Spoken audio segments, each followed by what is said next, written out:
नमस्कार मित्रों। सामान्य रूप से आजकल हम लोग हठ योग को भी एक योगा स्टाइल की तरह समझ बैठे हैं। जैसे आयंगर योगा स्टाइल है या अष्टांग विन्यास योगा है, योगा फ्लो है। इस प्रकार से जितने भी योगा फॉर्म्स हम आज लोग आजकल देख रहे हैं, इस प्रकार से हठ योग भी एक प्रकार से फॉर्म है। लेकिन दोस्तों, जो हठ योग है वो इन सब से काफ़ी पुराना है और इनफैक्ट जो हठ योग है उसी से ही ये सारे फॉर्म्स निकले हैं, जितने भी स्टाइल हम आजकल देखते हैं। हठ योग इन सब का सोर्स है, इन सब का ओरिजिन है। और हठ योग खाली आसनों तक सीमित नहीं है। हठ योग के अंतर्गत प्राणायाम भी आते हैं, हठ योग के अंतर्गत षटकर्म आते हैं, मुद्रा, बंद, ये सारी चीजें हठ योग का ही भाग होती हैं। अगर हठ योग को हम और गहराई से देखें तो हठ जो शब्द है ये दो अक्षरों से मिलके बना, हो और ठो। और ये जो हो और ठो है ये मानव अस्तित्व के बहुत सारे एस्पेक्ट्स को, बहुत सारे आयामों को दर्शाता है। जैसे जो हो है वो रिप्रेजेंट करता है सन को, ठो रिप्रेजेंट करता है मून को, हो रिप्रेजेंट कर रहा है आपके पिंगला नाड़ी को और ठो रिप्रेजेंट कर रहा है ईड़ा नाड़ी को। हो रिप्रेजेंट कर रहा है आपके प्राण शक्ति को और ठो रिप्रेजेंट करता है चित्त को।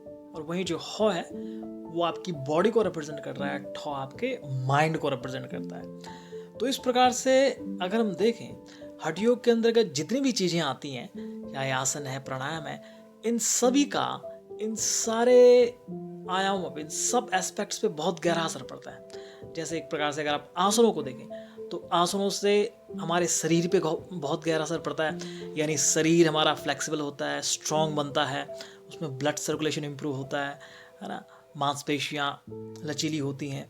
और अगर प्राणायाम को देखें तो प्राणायाम करने से आपका जो ब्रीदिंग पैटर्न है वो इम्प्रूव होता है, रेस्पिरेटरी सिस्टम इम्प्रूव होता है, लंग्स, हार्ट, ये सब स्ट्रॉन्ग होते हैं।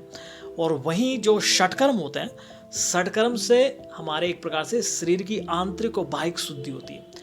एक प्रकार से षटकर्म करने से शरीर पूरी तरह से डिटॉक्सिफाई हो जाता है और उसके होने से हमारी जो है आंतरिक, यानी जो नाड़ियों का जो जाल होता है, यानी एनर्जी सिस्टम जो होता है, वो भी बहुत ज़्यादा शुद्ध हो जाता है।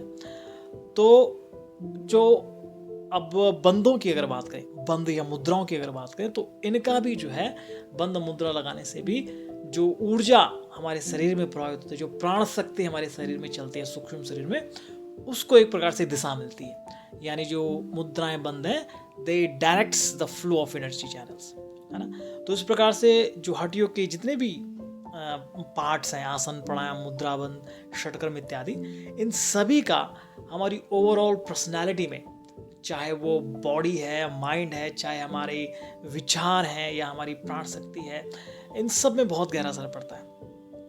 तो मुख्य रूप से अगर हम हठ योग का उद्देश्य देखें कि हठ योग का क्या उद्देश्य है, तो सीधे सीधे सबसे पहले जो हठ योग है उसका मुख्य काम है हमारे तन और मन में सामंजस्य स्थापित करना, यानी तन को मजबूत करना, मन को संतुलित करना।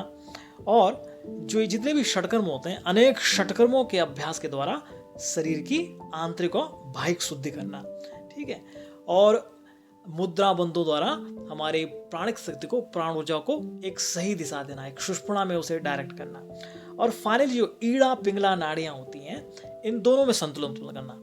एक्चुअली जो ईड़ा नाड़ी है वो एक प्रकार से आपके मन को, चित्त शक्ति यानी आपके विचारों को दर्शाती है, और पिंगला जो नाड़ी वो आपके शरीर को, यानी फिजिकल वाइटैलिटी को दर्शा रही है। तो शरीर में और मन में, दोनों में संतुलन होना जरूरी है। तो आसनों के अभ्यास से, प्राणायाम के अभ्यास से, षटकर्म, इन सब के अभ्यास से हम ईड़ा पिंगला में संतुलन स्थापित कर अल्टीमेटली सुषुम्ना नाड़ी को जगा रहे हैं।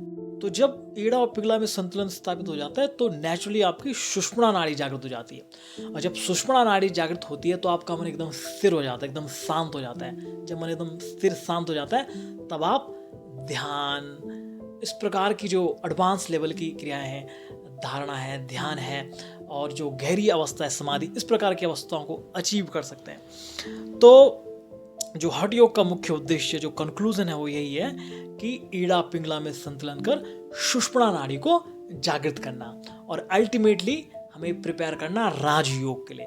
राजयोग क्या होता है दोस्तों? जैसे जो ये धारणा, ध्यान, समाधि है, ये सब भी राजयोग में ही आता है। और जो महर्षि पतंजलि महर्षि पतंजलि जी का जो योग सूत्र में 8 लिम्स है, ये सब भी राजयोग का ही भाग है। और जैसे श्रीमद् भागवत गीता है, वो भी एक प्रकार से राजयोग ही उसे मानेंगे। तो हठ योग का मुख्य उद्देश्य हो जाता है सुषुम्ना नाड़ी को जगाना और हमको राजयोग के लिए प्रिपेयर करना, हायर प्रैक्टिसेस, धारणा, ध्यान, समाधि। मित्रों, अगर आप जैसे जो नाड़ियाँ हैं इनके बारे में अगर आपको जानना है तो इनके ऊपर मैं ऑलरेडी एक वीडियो बना चुका हूँ कि नाड़ियाँ क्या हैं, इनका मुख्य उद्देश्य क्या है, क्या इनका मेजर रोल है, उसको आप जरूर देखें अगर आप नाड़ियों के विषय में और ज़्यादा जानना चाहते हैं। और जो शरीर है, जैसे मैंने आपको बताया कि जो हठ योग के अभ्यास है, इनसे आपके पूरे स्थूल शरीर से लेकर पूरे सूक्ष्म शरीर तक प्रभाव पड़ता है। वो भी जो शरीर है स्थूल और सूक्ष्म, उनके बारे में भी एक वीडियो बना चुका हूँ, वो भी आप जरूर देखें। तो इस प्रकार से बहुत शॉर्ट में मैंने आपको हठ योग के बारे में बताया। आगे इसकी हिस्ट्री के बारे में भी बात करेंगे। तो सुनने के लिए बहुत बहुत धन्यवाद दोस्तों। हरि ओम तत्सत। Thank you.